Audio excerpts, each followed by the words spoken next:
हमारे पास बहुत सारे ऐसे पेशेंट्स आते हैं जो पैर में दर्द होने की कंप्लेंट्स करते हैं। इसमें के बहुत सारे जो पेशेंट्स हैं वो नॉर्मल भी रह सकते हैं, लेकिन कुछ जो पेशेंट्स हैं उन्हें एक लाइफ थ्रेटनिंग कंडीशन भी रह सकती है जिसका नाम है डीप वेनस थ्रोम्बोसिस। तो दोस्तों, आज का हमारा जो वीडियो है इसमें हम ये जो डीप वेनस थ्रोम्बोसिस है इसके बारे में ही जानकारी लेने वाले हैं।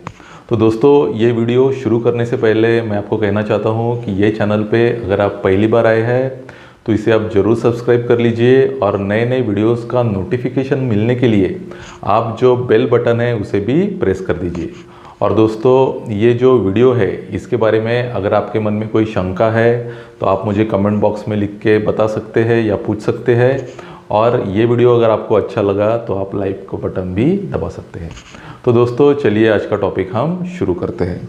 तो दोस्तों, सबसे पहले ये जो डीप वेनस थ्रोम्बोसिस है ये एक्चुअली में क्या है। तो दोस्तों, कार्डियोवैस्कुलर डिसीजेस जो रहती है वो मेनली 3 टाइप की रहती है। पहला जो है उसे कहते हैं हम मायोकार्डियल इन्फार्क्शन या हार्ट अटैक। दूसरा जो है वो रहता है स्ट्रोक। फिर तीसरा जो है वो रहता है वीनस थ्रोम्बोएम्बोलिज्म। और ये जो वीनस थ्रोम्बोएम्बोलिज्म है इसके 2 पार्ट्स रहते हैं। एक रहता है डीप वेनस थ्रोम्बोसिस और दूसरा रहता है पल्मोनरी एम्बोलिज्म। तो दोस्तों, आज का जो हमारा वीडियो है इसमें हम ये जो डीप वेनस थ्रोम्बोसिस है इसके बारे में जानकारी लेने वाले हैं। और हमारा जो अगला वीडियो रहेगा उसमें हम पल्मोनरी एम्बोलिज्म क्या रहता है वो भी देखेंगे। तो दोस्तों, अब ये जो डीप वेनस थ्रोम्बोसिस है ये यहाँ पे जो मैंने डायग्राम दी है ये हमारा जो लोअर लिम्ब है उसकी जो डीप वेन सिस्टम है उसका ये डायग्राम है। तो इसमें क्या होता है कि ये जो वेन्स है और ख़ासकर जो हमारा काफ रीजन है उसमें जो वेन्स है वहाँ पे एक थ्रोम्बस जमा हो जाता है और धीरे धीरे फिर वो जो थ्रोम्बस है वो ऊपर ऊपर ऐसा वेन में उसकी साइज़ जो है वो बढ़ती जाती है। और ये जो वेन्स है इसमें यहाँ एक्सटर्नल इलियक वेन तक भी थ्रोम्बोस तैयार हो सकता है। कभी कभी अगर ऊपर के साइड में कोई ऑब्स्ट्रक्शन है तो ऊपर से भी थ्रोम्बोस बन के फिर धीरे धीरे नीचे बढ़ सकता है। तो इस प्रकार ये जो प्रोसेस है जिसमें जो डीप वेन सिस्टम है उसमें जब थ्रोम्बस तैयार हो जाता है या ब्लड की गुठली तैयार हो जाती है तो उसे कहते हैं डीप वेनस थ्रोम्बोसिस। अब ये जो डीप वेन थ्रोम्बोसिस है ये 3 टाइप का रहता है। पहला जो है वो है lower extremity deep vein thrombosis. मतलब हमारा जो पैर है उसमें अगर थ्रोम्बोसिस हो गया तो उसे कहते हैं लोअर एक्सट्रीमिटी डीवीटी। इसमें कौन सी वेन्स इन्वॉल्व हो सकती है? टीबियल वेन्स जो काफ में रहती है, फिर पॉप्लिटियल वेन, फीमोरल वेन और इलियक वेन्स। तो इतनी सारी वेन्स इसमें इन्वॉल्व हो सकती है। फिर दूसरा टाइप का जो थ्रोम्बोसिस है वो होता है अपर एक्सट्रीमिटी में, उसे कहते हैं अपर एक्सट्रीमिटी डीप वेन थ्रोम्बोसिस। इसमें कॉमनली कौन सी वेन्स इन्वॉल्व होती है? एक्सिलरी वेन और सबक्लेवियन वेन। फिर तीसरा टाइप का जो है उसे कहते हैं central Venus deep vein thrombosis. इसमें जो अंदर की जो बड़ी बड़ी वेन्स है वो इन्वॉल्व होती है, जैसे इन्फीरियर वेना कावा, इननोमिनेट वेन और सुपीरियर वेना कावा। ये अच्छे से समझने के लिए यहाँ पे मैंने एक डायग्राम दी है। तो अब ये जो लोअर लिम्ब है इसकी जो वेनस सिस्टम है यहाँ तक, इसमें अगर थ्रोम्बस हो गया तो ये लोअर एक्सट्रीमिटी डीवीटी हो जाएगा। अपर लिम्ब की जो वेन्स है इसमें अगर थ्रोम्बस हो गया तो ये अपर एक्सट्रीमिटी हो जाएगा। और जो बड़ी बड़ी अंदर की वेन्स है जैसे ये हो गई इन्फीरियर वेना कावा, ये सुपीरियर वेना कावा या फिर ये जो इननोमिनेट वेन्स है इसमें अगर थ्रोम्बोसिस हो गया तो वो हो जाएगा सेंट्रल वेन डीवीटी। अब हमें ये तो समझ गया कि डीवीटी क्या है, लेकिन ये होने के रिस्क फैक्टर्स क्या रहते हैं। तो ये रिस्क फैक्टर समझने के लिए हमें पता होना चाहिए विरकोज ट्रायड। विरकोज ट्रायड। अब विरकोज ट्रायड क्या है? इसमें ऐसी 3 चीज़ें बताई गई है जिनके कारण थ्रोम्बोसिस हो सकता है। तो पहला क्या है? स्टेसिस।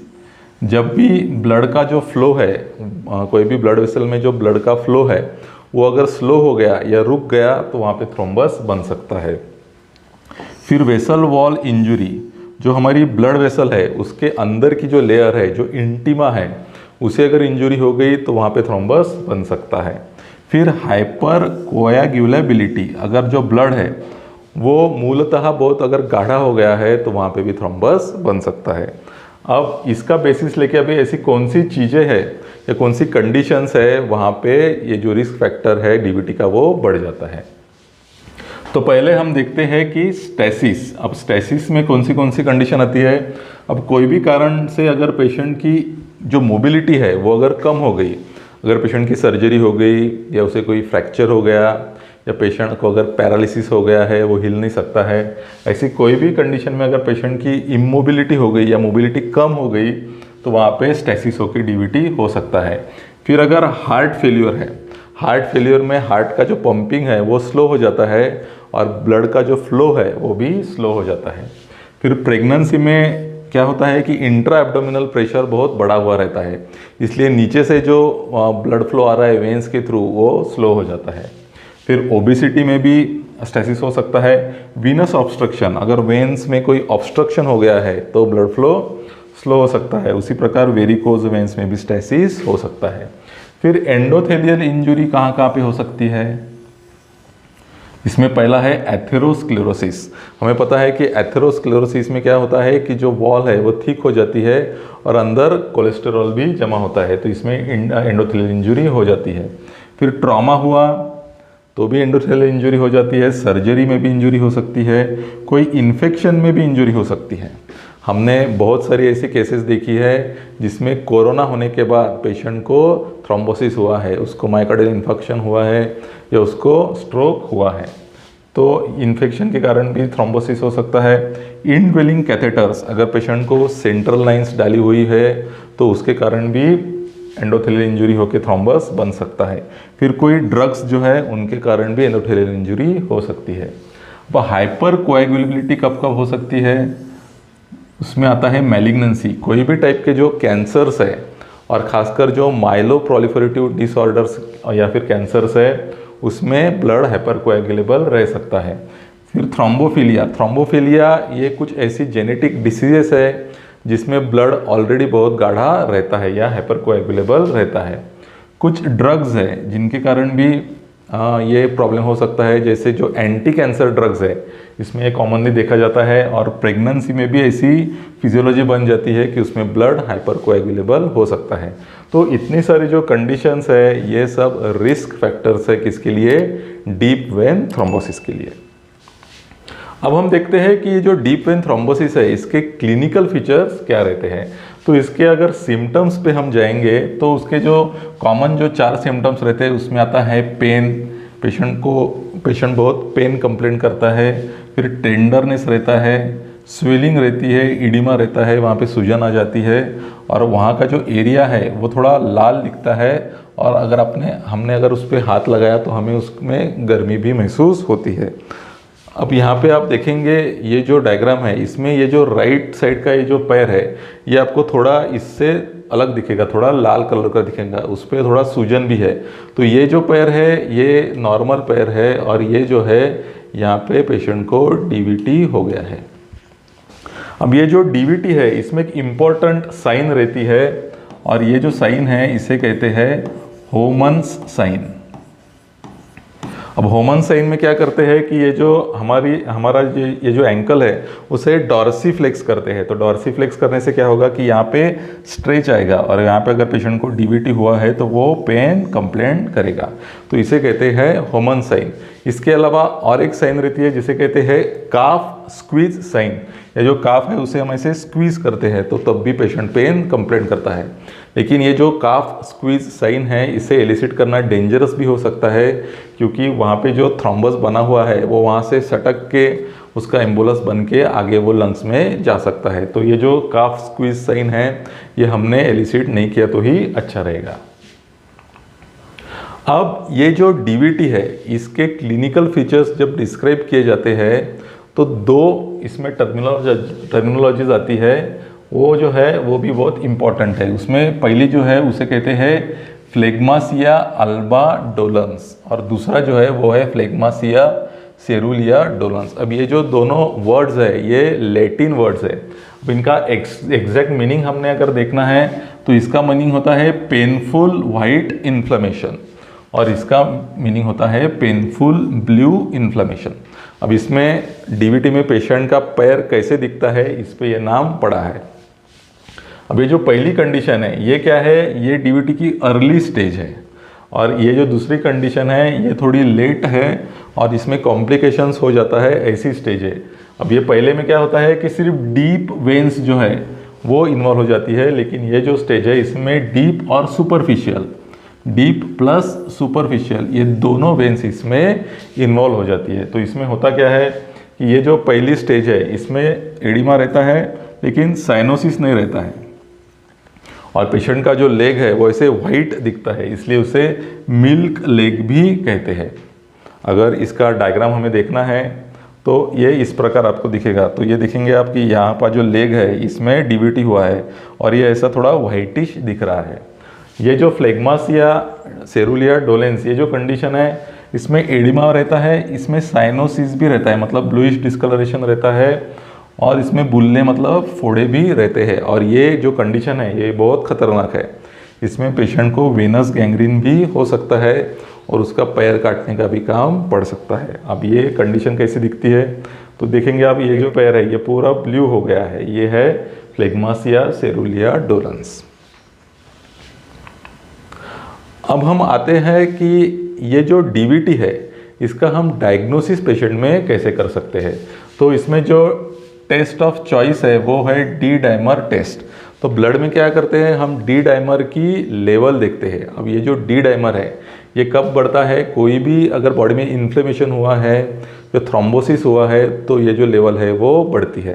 अब इसका इम्पोर्टेंस ऐसा है कि ये लेवल अगर पेशेंट में बढ़ी हुई मिली तो थ्रोम्बोसिस के अलावा कुछ दूसरे कारण से भी ये लेवल बढ़ सकती है, लेकिन ये लेवल अगर नॉर्मल है तो हम फिर ये जो कंडीशन है इसे रूल आउट कर सकते हैं, इसमें इसका ज़्यादा इम्पोर्टेंस है।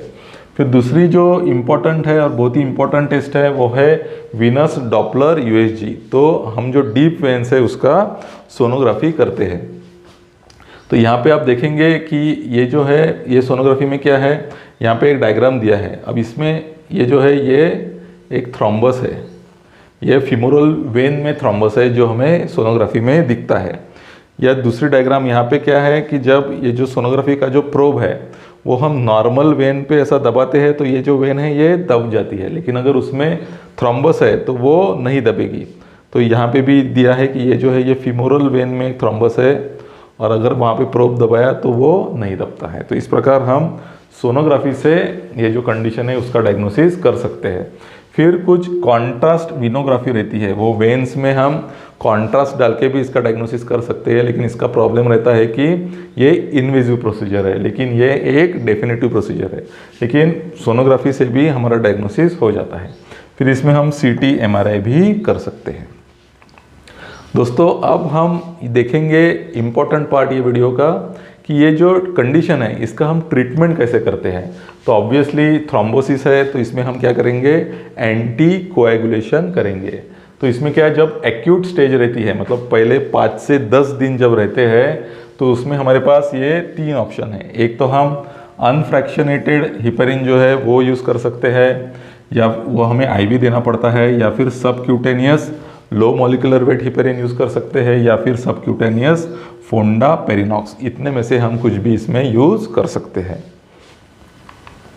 फिर जब लॉन्ग टर्म पेशेंट को ट्रीटमेंट देनी पड़ती है तो हमारे पास जो ऑप्शन है उसमें हम ओरल वारफेरिन यूज़ करते हैं, लेकिन इसमें हमें आईएनआर को मॉनिटर करना पड़ता है।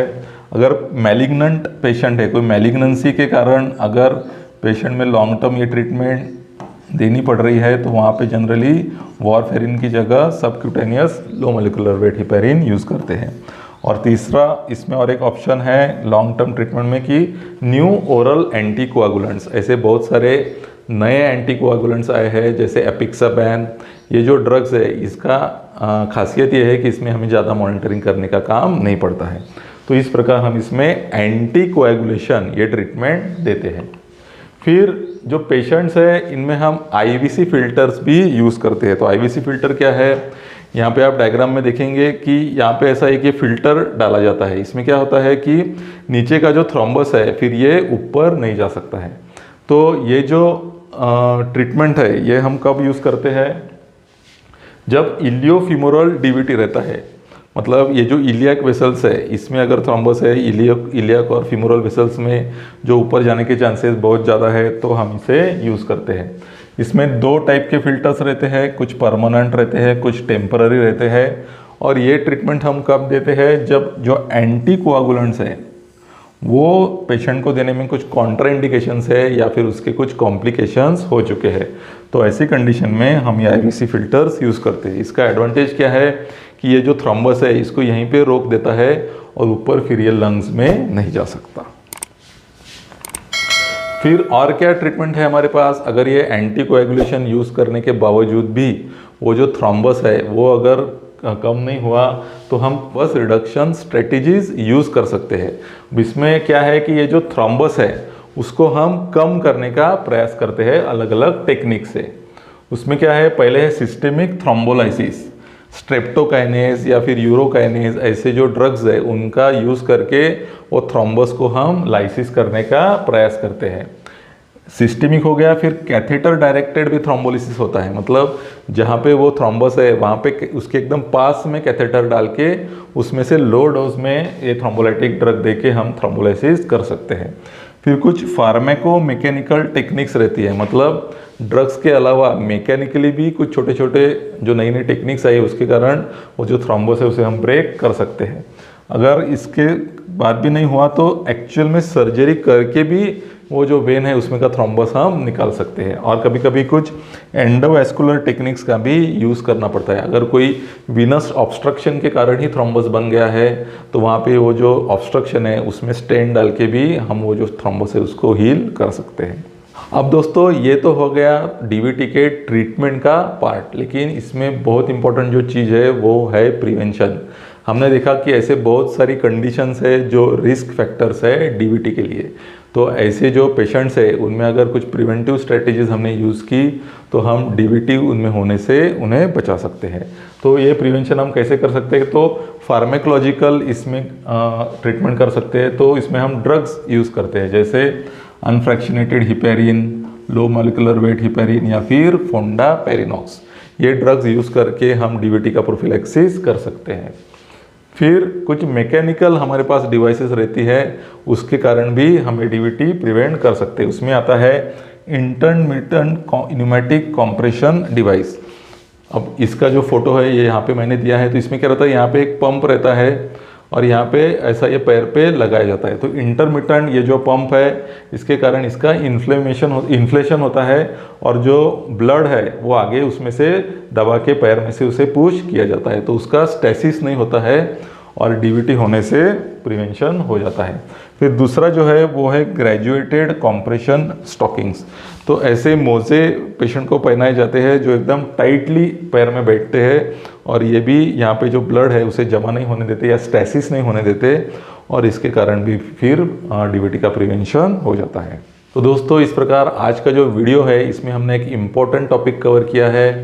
ये वीडियो अगर आपको अच्छा लगा तो इसे ज़रूर अपने दोस्तों में शेयर कीजिए। इसके बारे में अगर आपके मन में कुछ क्वेश्चंस है तो मुझे ज़रूर कमेंट बॉक्स में लिख के बताइए। तो दोस्तों अगला जो हमारा वीडियो है इसमें हम देखेंगे पल्मोनरी थ्रोम्बोएम्बोलिज्म। तो दोस्तों तब तक के लिए थैंक यू।